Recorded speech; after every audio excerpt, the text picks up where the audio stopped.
আমাদের ফুটবলটা যেভাবে আসলে উঠছে সেই সঙ্গে দেখলাম কোচদেরও একটা কিন্তু দারুণ প্রতিযোগিতা হচ্ছে। নিঃসন্দেহে আপনারও খুবই ভালো লাগছে। এর আগে কখনোই কিন্তু এমনটা দেখা যায়নি। শুভ সকাল, ধন্যবাদ আপনাকে।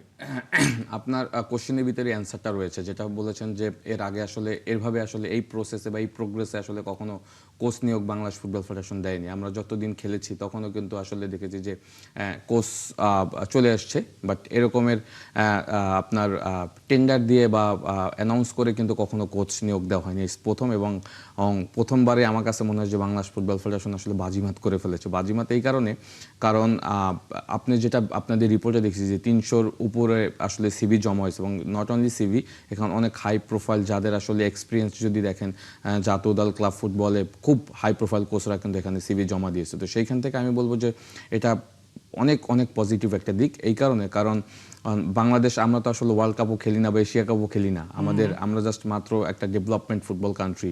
তো সেই জায়গা থেকে আসলে এত হাই প্রোফাইল কোচেরা আসলে এখানে ইন্টারেস্ট দেখাচ্ছে, সেই জায়গা থেকে আমার বেশ ভালো লাগছে।